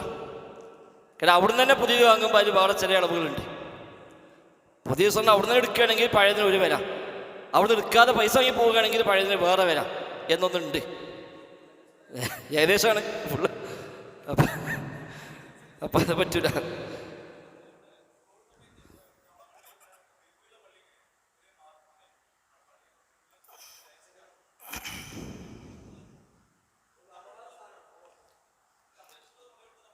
ഐറ്റംസ് വരെ കുഴപ്പമില്ല. ഇപ്പം ഭക്ഷണം കൊടുത്തിട്ട് അവിടുന്ന് വേറെ ഫർണിച്ചർ വാങ്ങുകയാണ്, അതിന് വിരോധമില്ല. ഒരേ ഇനം കൊടുക്കുമ്പോൾ തുല്യമാവണം, റൊക്കമാവണം, ഒരേ രൂപത്തിലാവണം എന്നാണ്. കാരണം അതിൽ വഞ്ചിക്കപ്പെടാൻ സാധ്യത കൂടുതലാണ്. അപ്പം അന്നത്തെ പലിശ സമ്പ്രദായങ്ങളാണ് അതൊക്കെ. അന്ന് ഈ ചൂഷണത്തിൻ്റെ വഴികളായി. അതേപോലെ പിന്നെ അവധി കിട്ടി കൊടുക്കുമ്പോൾ വില കൂട്ടി കൊടുക്കുക, അതൊക്കെ അന്ന് റിബൻ ഫള്, റിബൻ നസി, അതൊരു വ്യത്യസ്ത പലിശകൾ അന്നുണ്ട്. അപ്പോൾ അതൊക്കെ ഈ ഗണത്തിലാണ് വരുന്നത്. ആവട്ടെ, നമ്മൾ വിഷയമല്ല. അപ്പം ഇവിടെ പിന്നെ കൽപ്പന ഇല്ലാത്തൊരു കാര്യം ചെയ്തപ്പോൾ നീ അത് ചെയ്തിട്ടില്ല എന്നാണ് പറഞ്ഞത്. അഥവാ പ്രമാണങ്ങളെ പിൻബലമില്ലാത്തൊരു അമലിനെ അമലായി പരിഗണിക്കുന്നില്ല. പിന്നെ നേരത്തെ ചോദിച്ച ദഈഫ് ഹദീസുകൾ അമൽ ചെയ്താൽ അത് ഹറാമാണോ വരിക, അതല്ല ബിദ്അത്തായിട്ടാണോ മാറുക? ചെയ്യുന്ന വ്യക്തിയുടെ പ്രചോദനം എന്താണോ അതനുസരിച്ച് അതിൽ വ്യത്യാസം വരും. അപ്പോൾ ദഈഫ് ഹദീസ്, പക്ഷേ അയാൾ സ്വഹീഹാണെന്ന് തെറ്റിദ്ധരിച്ചതാണ്. അയാൾ കണക്ക് സ്വഹീഹാണ്, അയാളോട് അയാൾ ചോദിച്ചപ്പോൾ അയാൾക്ക് പണ്ഡിതന്മാർ പറഞ്ഞിടത്തൊക്കെ അങ്ങനെ സ്വഹീഹാണെന്ന് പറഞ്ഞു. അയാൾ അത് പ്രകാരം അമൽ ചെയ്തു. പിന്നീട് അയാൾക്ക് മനസ്സിലായി അത് സ്വഹീഹല്ല, അയാൾ അവിടെ അവസാനിപ്പിച്ചു. ഇവിടെ ഹറാമും ഇല്ല, ബിദ്അത്തും ഇല്ല, ഒന്നുമില്ല. കാരണം അയാൾ നേരത്തെ പറഞ്ഞ പോലെ തന്നെ അയാൾ അങ്ങനെ വിശ്വസിച്ചു പോയതാണ്. ഇനി ദഈഫ് അയാൾക്ക് അറിയാം, നബി പറഞ്ഞിട്ടില്ല ദഈഫാണെന്ന് അറിയാം, എന്നാൽ ദഈഫുണ്ടൊക്കെ ആയിക്കോട്ടെ മതി, ദഈഫാനും പ്രശ്നമില്ല എന്നെനിക്ക് വരുമ്പോൾ അതെന്തായി? സാധാരണഗതിയിലെ ഹറാമിലേക്ക് മാറി. കാരണം നബി പറയാത്ത സംഗതി ഇസ്ലാമിൻ്റെ ഇപ്പം എന്താണ് നബി പറഞ്ഞ പോലെ കണക്കാക്കി പോവുകയാണ്. ഇനി നബി അത് പഠിപ്പിച്ചിട്ടില്ല, ദഈഫാണ്, എന്നാലും സുന്നത്ത് തന്നെയാണ് എന്ന് പറയാണ്. തെളിവില്ല, ഉള്ള തെളിവ് സ്വഹീഹുമല്ല, എന്നാലും അത് സുന്നത്താണ് എന്ന് വരുമ്പോൾ അത് ബിദ്അത്തിലേക്ക് മാറുന്നു. അപ്പം മദ്ഹബി പക്ഷപാതിത്വങ്ങൾ പലപ്പോഴും അങ്ങനെയാണ് വഴിമാറിപ്പോവുക. ഹദീസ് സ്വഹീഹൊന്നുമല്ല ദഈഫ്, പക്ഷേ ഞങ്ങളുടെ മദ്ഹബിൽ അത് ഹദീസ് പ്രകാരം അമൽ ചെയ്യാൻ പറഞ്ഞിട്ടുണ്ട്, അതുകൊണ്ട് ആ മദ്ഹബിൽ പറഞ്ഞുകൊണ്ട് ഞങ്ങൾ എടുക്കുന്നു. ആ മദ്ഹബ് പറഞ്ഞിട്ടില്ലെങ്കിലോ എടുക്കൂല, മറ്റേ മദ്ഹബിക്ക് പോയാൽ എടുക്കൂല, അത് പറ്റൂല. അങ്ങനെ വരുമ്പോൾ അത് ബിദ്അത്തിന്റെ കടത്തിലേക്ക് മാറുകയും ചെയ്യും. അതുകൊണ്ട് എല്ലാത്തിനും ഒരേ ഹുക്കം പറയാൻ പറ്റൂല, മൊത്തത്തിൽ ഒറ്റ ഹുക്കുമൊക്കെ അതിൽ പറയാൻ പറ്റുകയില്ല. ചെയ്യുന്നവൻ ചെയ്യാനുള്ള പ്രചോദനം എന്ത് എന്നതാണ് അതിൻ്റെ അടിസ്ഥാന മാനദണ്ഡം. അപ്പോൾ ഏതായാലും ഈ ഹദീസ് നമുക്ക് പഠിക്കാനുള്ള സംഗതി ഇതാണ്. ഇഖ്ലാസ് കൊണ്ട് മാത്രം കാര്യമില്ല, പ്രമാണങ്ങളുടെ പിന്തുണ കൂടി ഒരു അമലിന് ഉണ്ടാകണം. കഴിഞ്ഞ ഹദീസ് പഠിക്കാനുള്ളത് പ്രമാണങ്ങളെ പിന്തുണ ഉണ്ടായാൽ മാത്രം പോരാ, ഇഖ്ലാസ് ശരിയാക്കണം. അപ്പോൾ രണ്ട് ഹദീസുകൾ കൂട്ടിവെക്കുമ്പോൾ ഇഖ്ലാസും ഇത്തിബാഉമില്ലാത്ത, ആത്മാർത്ഥതയും അതോടൊപ്പം പ്രമാണങ്ങളെ പിൻബലവുമില്ലാത്ത ഒരു അമലും പരിഗണിക്കപ്പെടുകയില്ല. അതാണ് അഹ്സനു അമൽ എന്ന് പറഞ്ഞത്.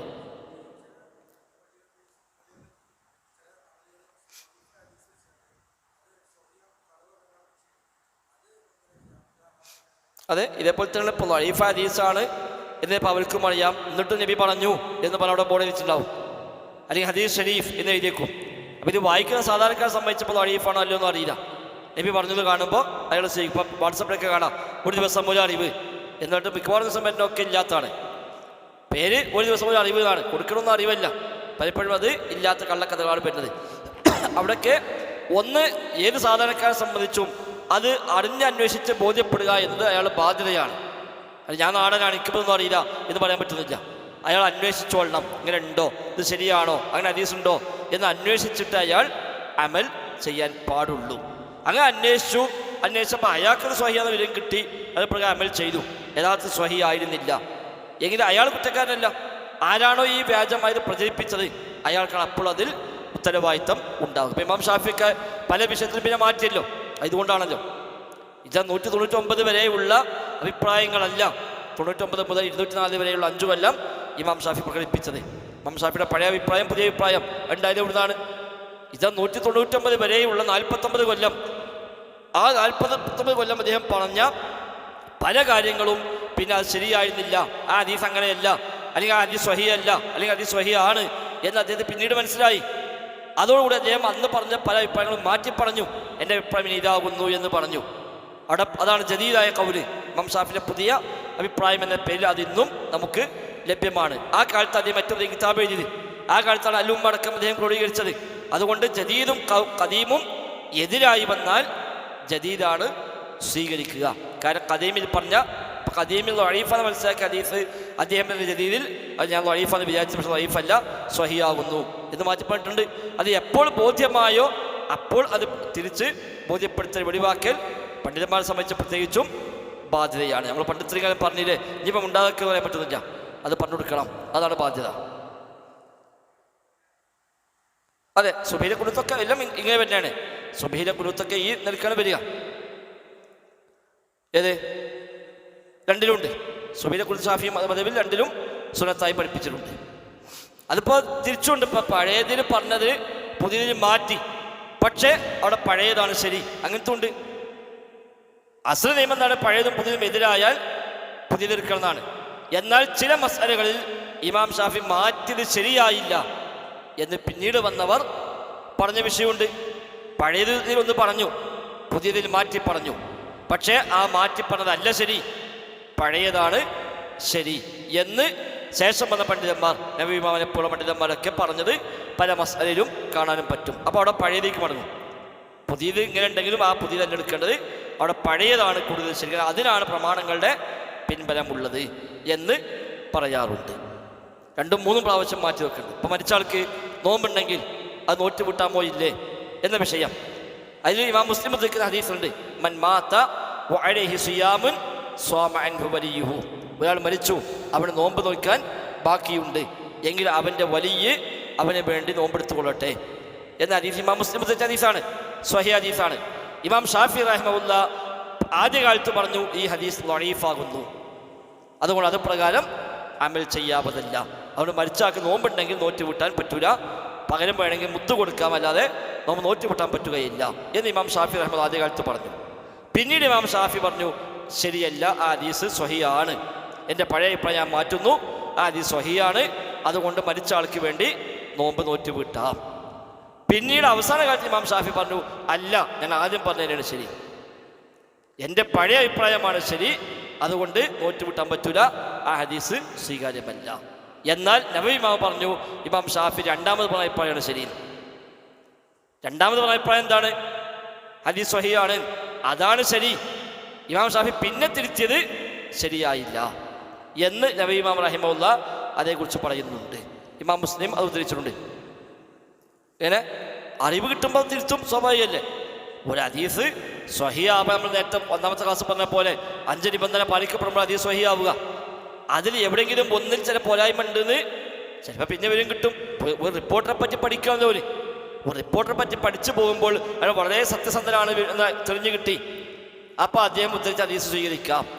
ചിലപ്പോൾ 5 കൊല്ലം കഴിഞ്ഞിട്ട് വേറൊരാളെ പരിചയപ്പെടുമ്പോഴാണ് ഇയാളെപ്പറ്റി വേറൊരാൾക്കും അറിയാത്ത അറിവ് മറ്റൊരാളത്തുണ്ട്. അപ്പോൾ അയാൾ പറയും, ഇയാൾ ഇങ്ങനെ ഒരു സംഭവം ചെയ്തിട്ടുണ്ട്, ഓഹോ അങ്ങനെ ഉണ്ടോ, എന്നാൽ പിന്നെ ഇയാളെ റിപ്പോർട്ട് എടുക്കാൻ പറ്റുമല്ലോ. അപ്പോൾ നേരത്തെ എടുത്തൊക്കെ എന്ത് ചെയ്യും, അത് സ്വഹിയല്ല, വഴീഫാണ്.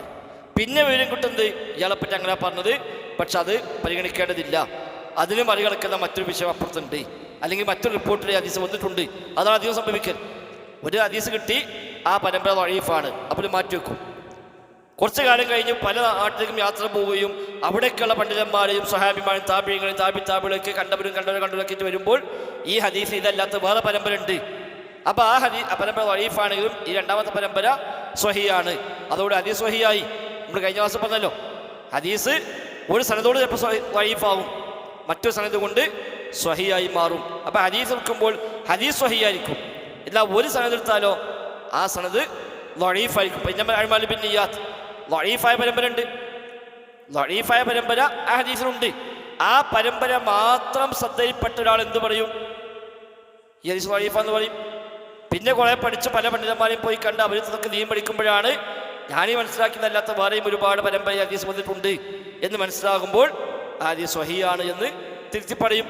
ഇനി ആ രണ്ടാമത് കിട്ടിയ പരമ്പരകളിൽ തന്നെ ചില പോരായ്മകളുണ്ടെന്ന് പിന്നെ മനസ്സിലായി, അപ്പോൾ വീണ്ടും എന്ത് പറയും, ഞാൻ സ്വഹിയാന്ന് വിചാരിച്ചത് പക്ഷേ സ്വഹിയല്ല, വഴീഫ് തന്നെയാവുന്നു എന്ന് പറയും. അതിനൊന്നും ഒരിക്ക് കുറ്റമില്ല, അല്ലെങ്കിൽ പ്രതിഫലമേ ഉള്ളൂ. അതിൽ തെറ്റു പറ്റിയാൽ പോലും ഒരിക്ക് പ്രതിഫലമാണ് ഉള്ളത്. അപ്പോൾ ആ ഹദീസ് ഇമാം മുസ്ലിം ഉദ്ധരിച്ചു, സ്വഹീഹ് മുസ്ലിമിലെ ഹദീസ് വന്നു. അത് വിശദീകരിച്ചപ്പോൾ നബവി ഇമാം പറഞ്ഞു, ഈ ഹദീസിനെ പറ്റി ഇമാം ഷാഫി ഇങ്ങനെ അഭിപ്രായങ്ങൾ രേഖപ്പെടുത്തിയിട്ടുണ്ട്. എന്നാൽ ഇമാം ഷാഫി അവസാനം മാറ്റി പറഞ്ഞതല്ല ശരി, അതിന് മുമ്പത്തെ അഭിപ്രായമാകുന്നു ശരി. കാരണം ഹദീസുണ്ട്, ഇമാം മുസ്ലിം അടക്കം അത് ഉദ്ധരിച്ചിട്ടുമുണ്ട് എന്ന് അദ്ദേഹം അവിടെ രേഖപ്പെടുത്തുന്നുണ്ട്. അപ്പം അദ്ദേഹം നിസ്കരിച്ചു വന്നു, സലാം പറഞ്ഞു. നബി പറഞ്ഞു, ഇർജിഅ് ഫസല്ലി ഫഇന്നക ലം തുസല്ലി, നീ മടങ്ങിപ്പോയി നിസ്കരിക്കുക, കാരണം ഫഇന്നക ലം തുസല്ലി, നീ നമസ്കരിച്ചിട്ടില്ല എന്ന് നബി അദ്ദേഹത്തെ പറഞ്ഞു കൊടുത്തു. അങ്ങനെ ഫറജഅ, അദ്ദേഹം മടങ്ങി, ഫസല്ല, അദ്ദേഹം നിസ്കരിച്ചു, കമാ സല്ല, നിസ്കരിച്ചത് പോലെ തന്നെ അദ്ദേഹം നിസ്കരിച്ചു. കമാ സല്ല, നേരത്തെ നിസ്കരിച്ച എങ്ങനെയാണോ അതേപോലെ അദ്ദേഹം വീണ്ടും നിസ്കരിച്ചു. മറ്റു ചില റിപ്പോർട്ടുകളിൽ സ്വഹാബിമാർ പറയുന്നുണ്ട്, ഞങ്ങളൊക്കെ നബിയുടെ കൂടെ ഇരിക്കുകയാണ്, ഒരാൾ കയറി വന്നു, അവിടെ പോയി പള്ളിയിൽ 2 റക്അത്ത് അദ്ദേഹം നിസ്കരിച്ചു. അദ്ദേഹം നിസ്കരിക്കുമ്പോൾ നബി സ്വല്ലല്ലാഹു അലൈഹി വസല്ലം തങ്ങൾ അദ്ദേഹത്തെ ഇങ്ങനെ കണ്ണിട്ട് നോക്കുന്നുണ്ട്. അദ്ദേഹം അത് അറിഞ്ഞിട്ടില്ല, ഞങ്ങളും ശ്രദ്ധിച്ചിട്ടില്ല. നബി സ്വഹാബിനെ വർത്തമാനം പറഞ്ഞിരിക്കുകയാണ്, അദ്ദേഹം അവിടെ നിസ്കരിക്കുന്നു. അപ്പോൾ ഇയാളിങ്ങനെ നിസ്കരിക്കുമ്പോൾ ഇങ്ങനെ ഇയാൾ റുക്കൂഉം സുജൂദൊക്കെ ഇങ്ങനെ നബി ഇങ്ങനെ ഇടയ്ക്കിടയ്ക്ക് ഇങ്ങനെ നോക്കുകയാണ്, ഇയാൾ നിസ്കാരം ശരിയല്ലോ, ഞങ്ങൾ അത്രണ്ട് ശ്രദ്ധിച്ചിട്ടില്ല, അദ്ദേഹം ശ്രദ്ധിച്ചിട്ടില്ല. അങ്ങനെ നിസ്കാരം കഴിഞ്ഞ് വന്ന് സലാം പറഞ്ഞപ്പോൾ നബി പറഞ്ഞു, നിസ്കരിച്ചിട്ടില്ല, രണ്ടാമത് പോയി നിസ്കരിക്കുക. അപ്പോൾ ഇത് മറ്റൊന്നും കൂടി മനസ്സിലാക്കാം, ഈ പറഞ്ഞ നിബന്ധനകൾ പാലിക്കപ്പെടാതെ നിസ്കരിച്ചാൽ ആ നിസ്കാരം മടക്കി നിസ്കരിക്കൽ നിർബന്ധമാണ് എന്ന് മനസ്സിലായി. നിസ്കാരം ശരിയാവില്ല എന്ന് മാത്രമല്ല, ആ നിസ്കാരം മടക്കി നിസ്കരിക്കും. അപ്പോൾ നിസ്കാരത്തിലെ ഫർളുകൾ പോലും നഷ്ടപ്പെട്ടാൽ ആ നിസ്കാരം സ്വീകരിക്കപ്പെടുകയില്ല. അപ്പോൾ ഒരാൾ റുക്കൂഅ് ചെയ്തില്ല, അല്ലെങ്കിൽ സുജൂദ് ചെയ്തില്ല, അല്ലെങ്കിൽ ഫാത്തിഹ ഓതിയില്ല, അങ്ങനെയാണ് നിസ്കരിച്ചത് എങ്കിൽ ആ നിസ്കാരം തന്നെ അയാൾ മടക്കി രണ്ടാമത് നിസ്കരിക്കേണ്ടതുണ്ട്. അതാണ് ഇവിടെ നീ നിസ്കരിക്കുക ഫഇന്നക ലം തുസല്ലി. അദ്ദേഹം പോയി രണ്ടാമത് അദ്ദേഹം നിസ്കരിച്ചു. പക്ഷേ നിസ്കരിച്ചപ്പോൾ എന്താണ്, കമാ സല്ല, നേരത്തെ നിസ്കരിച്ച അതേപോലെ തിരഞ്ഞപ്പോൾ അദ്ദേഹത്തെ അതേ അറിയുള്ളൂ, അപ്പോൾ ഒന്നുകൂടെ പോയി നിസ്കരിച്ച് അദ്ദേഹം തിരിച്ച് വീണ്ടും നബിയിലേക്ക് വരുന്നു. ഇൻഷാ അല്ലാഹ് ബാക്കി നമുക്ക് അടുത്ത ക്ലാസ് എടുക്കാം. ഒന്നുകൂടെ ആ ഭാഗം നോക്കുക.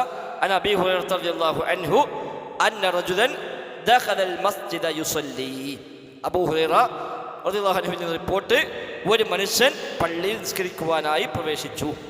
വറസൂലുള്ളാഹി സ്വല്ലല്ലാഹു അലൈഹി വസല്ലം ഫീ നാഹിയത്തിൽ മസ്ജിദ്. അല്ലാഹുവിന്റെ റസൂൽ സ്വല്ലല്ലാഹു അലൈഹി വസല്ലമ പള്ളിയുടെ ഒരു ഭാഗത്തുണ്ട്. ഫജാഅ, അങ്ങനെ എന്നിട്ട് അദ്ദേഹം വന്നു. ഫസല്ലമ, അദ്ദേഹം സലാം പറഞ്ഞു. അലൻ നബിയ്യി സ്വല്ലല്ലാഹു അലൈഹി വസല്ലം, നബി സ്വല്ലല്ലാഹു അലൈഹി വസല്ലം തങ്ങളുടെ മേൽ സലാം പറഞ്ഞു. ഫഖാല, അപ്പോൾ നബി പറഞ്ഞു, ഇർജി, നീ മടങ്ങുക. ഫസല്ലി, എന്നിട്ട് നീ നിസ്കരിക്കുക. ഫഇന്നക ലം തുസല്ലി, തീർച്ചയായും നീ നിസ്കരിച്ചിട്ടില്ല. ഫറജഅ, അദ്ദേഹം മടങ്ങി. ഫസല്ല, അദ്ദേഹം നിസ്കരിച്ചു. കമാ സല്ല, നേരത്തെ നിസ്കരിച്ചത് പോലെ തന്നെ അദ്ദേഹം വീണ്ടും നമസ്കരിച്ചു. ഇൻഷാ അല്ലാഹ് ബാക്കി നമുക്ക് അടുത്ത ക്ലാസ്സിൽ എടുക്കാം. അല്ലാഹു തൗഫീഖ് ചെയ്യുമാറാവട്ടെ. ആമീൻ. ബറക്കല്ലാഹു ഫീനാ, ജസാക്കല്ലാഹു ഖൈറ. സുബ്ഹാനക്കല്ലാഹു ബിഹംദിക്, അശ്ഹദു അൻ ലാ ഇലാഹ ഇല്ല അൻത അസ്തഗ്ഫിറുക വഅതൂബു ഇലൈക്. അസ്സലാമു അലൈക്കും വറഹ്മത്തുള്ളാഹി.